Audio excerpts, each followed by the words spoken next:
जब आपके लोग मानेंगे तो आपकी खबरें नहीं होंगी। वैसे ही दोबारा वह काम अभी तक नहीं हो पाया, 15 साल हो गए, दोबारा हमारे पास डेटा नहीं है।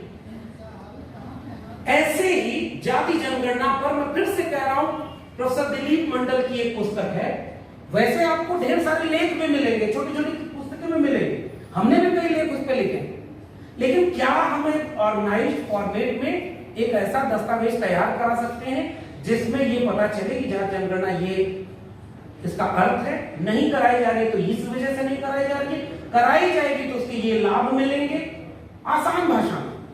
और शुरू में मैंने कहा था 2 किस्म के डिवीजन आप देखेंगे, पढ़े लिखे समझदार लोग जानते जाति जनगणना होनी चाहिए, उस पर सक्रिय सरकार जनगणना ही नहीं करा रही है, आप क्या करेंगे? बहुत संभव है कि जनगणना हो ही ना, क्योंकि आपकी मांग तेज हो रही है। अब उनमें इतनी क्षमता नहीं है कि वो आपको बिल्कुल हाशिए पर रख करके सामने से मुठभेड़ करेंगे। मेरा मानना है कि आरएसएस एक ऐसा संगठन है जिसके लोगों के पास शातिर दिमाग तो है, लेकिन तन पर खड़े होने वाली रीढ़ नहीं होती, इसलिए वो सामने से नहीं लड़ते, वो अंदर से लड़ते हैं, आपके बीच के लोगों को लेकर वहां बैठाएंगे और आपके बीच के लोगों को कभी प्रधानमंत्री, कभी मुख्यमंत्री, कभी सांसद, विधायक। मेरे उत्तर प्रदेश में तो एक मंत्री जी हैं, चिट्ठी विट्ठी लिख रहे हैं, दलितों का अपमान हो रहा है। अरे भाई, दलित का अपमान तो बहुत दिन से हो रहा था, आप पर जो ट्रांसफर पोस्टिंग थी उसमें थोड़ा सा अपमान आपका हो गया तो आप दलितों का अपमान मानने लगे। भाई, आप उनकी पार्टी पर टिकट लेके चुनाव जीत रहे हैं तो वो अपमान नहीं, इसलिए क्योंकि वो शातिर लोग हैं और हम लोग केवल जोशीले लोग हैं। हमारा समाज, मुझे ऐसा लगता है कि 2 भागों में बटा हुआ, एक भाग ऐसा जिसको पता ही नहीं कि जाति जनगणना क्या होती है और हम कहते हैं 85% और उसमें हम शामिल, हमारी गलती शामिल।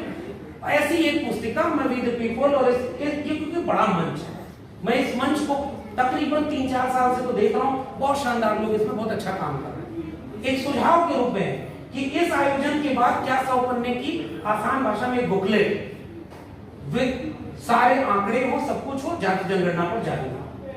केवल ये बात एक मुझे कहनी, ताकि इस सेमिनार के बाद हम लोग अपनी अपनी जिम्मेदारी का काम निभाएं और उस पुस्तिका को इतना सस्ता रखा जाए कि गांव वाले अपने से छपवा करके बांटे।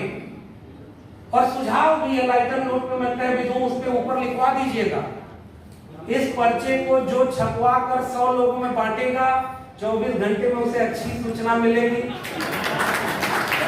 और इस पर्चे को जो फाड़ के फेंक दिया, फलाने ने फाड़ के फेंक दिया, उसके अगले दिन ही उसके घर में आफत टूट गई।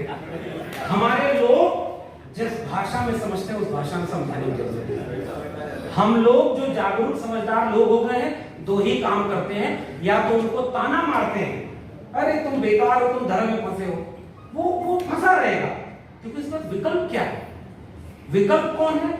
एक बहुजन विचार तथागत बुद्ध से लेकर के भारत के संविधान तक सैकड़ों लोग हैं, हम उनके पास तक ले ही नहीं गए। वो पढ़े लिखे थोड़े ही है कि वो पढ़ करके जान जाएंगे कि तथागत बुद्ध कौन है। हम फेल हुए, इसलिए अभी अचानक उनको चिढ़ाइए मत वहां, क्योंकि दूसरी तरफ एक व्यक्ति बैठा है जो उसको हिंदू बनाने के लिए तैयार है। तो मुझे ऐसा लगता है कि हमारी जिम्मेदारी ऐसी हो कि हम ना उनके ऊपर तंज करें, ना व्यंग करें, थोड़ी अपने काम में अपनी मेहनत को थोड़ा बढ़ा दें, आसान भाषा में चलिए, कुछ डॉक्यूमेंट्स लेकर चलते हैं। इस सभागार में, वातानुकूलित सभागार में जो बातचीत हो रही वो जरूरी भी है। अभी हमारे प्रोफेसर हैं रमाशंकर कुशवाहा जी, अभी हम लोग बाहर ही बैठ के बात करें, तो मैंने अपनी एक किताब लिखी है, बाद में कभी पब्लिश करूंगा, उसमें भी लिखा है कि जब हम इलाहाबाद विश्वविद्यालय पढ़ने गए और इतनी ऊंची इमारत देखे तो हम अंदर जाने में डर लगता है। उससे आप विश्वास अर्जित करते करते यहां तक पहुंचे कि अब किसी बात से डर नहीं लगता। लेकिन ये बहुत थोड़े से लोग हैं। एक सुझाव मेरा ये था जाति जनगणना पर, और क्योंकि वो किताब जो दिलीप मंडल की है वो किताब पब्लिश ही नहीं है, अब तो आपको मिलेगी भी नहीं। हमने दिल्ली विश्वविद्यालय में एक जमाने में उसकी फोटोकॉपी करा के बांटा, उस पर सेमिनार कराया। आप खोज के देखिए, आपके पास कोई किताब नहीं है, लेख नहीं है, भाषण खूब है। दूसरा है बैलेट पेपर का सवाल और ज्यादा टेक्निकल है। मैं ईवीएम को लेकर के एक लाइन की बात केवल यही कहता हूं, मशीन है, 100% गुंजाइश है कि उसको हैक किया जा सके। मशीन है, 100% भरोसा कभी नहीं किया जा सकता, क्योंकि जिन लोगों ने ये मशीन बनाई वही अपने यहाँ इसका इस्तेमाल नहीं करते। एकदम आसान भाषा में इतनी बात है। इसको लेकर के नुकसान ये हो रहा है, मेरा ऑब्जर्वेशन ये है, हमारे लोग जिस दिन चुनाव हारते हैं उस दिन कहते हैं ईवीएम बैन होना चाहिए। उससे बहस नहीं बन पाएगी, वो खिसियानी बिल्ली खंबा नोची टाइप का होता है। हाँ, वी द पीपल जैसे संगठन है, बौद्धिक लोग हैं जो लगातार अनवरत ये काम करते हैं। हम लोग कोई भी ट्विटर पे एक चीज लिखे, नीचे 2 पोस्टर जरूर आता है, ईवीएम बैन करो वरना संविधान नहीं बचेगा। जनता को नहीं पता है ईवीएम बैन होना चाहिए, हमें नहीं पता है कि हम उनको किस भाषा में समझाएं।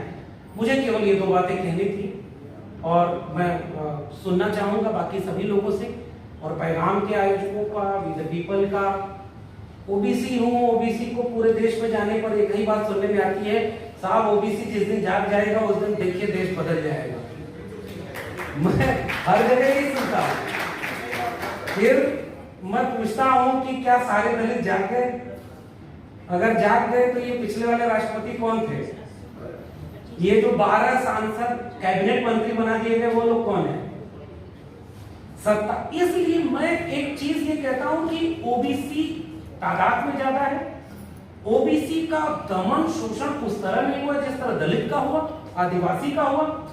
ओबीसी की चिंता अलग है, लेकिन अब ओबीसी में नई पीढ़ी के अनगिनत लोग ऐसे तैयार हैं जो मानते हैं कि बुद्ध से लेकर अम्बेडकर और मंडल से लेकर कांशीराम वो सब उनको हक दिलाने की लड़ाई में शामिल हैं। तो जो बदलाव आ रहा है उसकी तरफ देखिए, उन लोगों को मजबूत करिए जो आपके न्याय की आवाज को ले जा रहे हैं। तो आज के दौर में कोई समुदाय नहीं कह सकता कि कोई भटका हुआ नहीं है। इसलिए आखिरी निवेदन केवल इतना है कि हमें थोड़ा सा विनम्र होकर अपनी भाषा में, अपने संगठनात्मक, अब आप लोग कहते हैं कि जागो बहुजनों एक हो जाओ, 85% हो। कब है 85%? जब दुश्मन सामने खड़ा होता है। जब दुश्मन नहीं होता है तो आपस में एक दूसरे दुश्मन होते हैं। और आप कहते हैं कि वो एक हो जाएंगे, एक संगठन बनाओ, नहीं बनेगा। न्यूनतम सहमति पर, एजेंडे पर एक हो जाओ, ये हो सकता है। एक एजेंडे पर सबकी एका बन सकती है, क्योंकि सबके हितों की टकराहट है ना, सबका कल्चर अलग है ना, सबका बौद्धिक स्तर अलग है ना।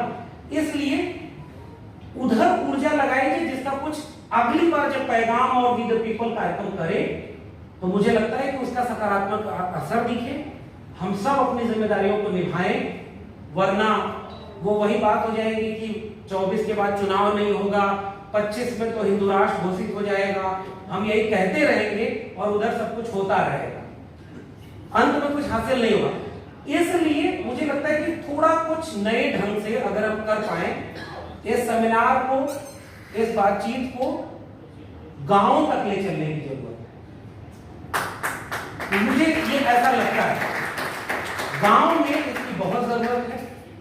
हम लोग अगर गांव के लोगों को समझा पाए तो बल्ली सिंह चीमा की एक कविता के साथ अपनी बात खत्म कर रहा हूं। उन्होंने बहुत प्यारी कविता लिखी थी और हमारी लड़ाई वहीं से कमजोर है।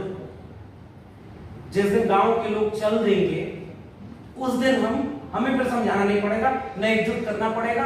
2 अप्रैल का भारत बंद, 5 मार्च का रोस्टर पर भारत बंद, ये दोनों उसके उदाहरण हैं। कोई नेता नहीं था, कोई संगठन नहीं था, समाज सड़क पर था और दोनों बार उसने 56 इंच की छाती को झुका दिया।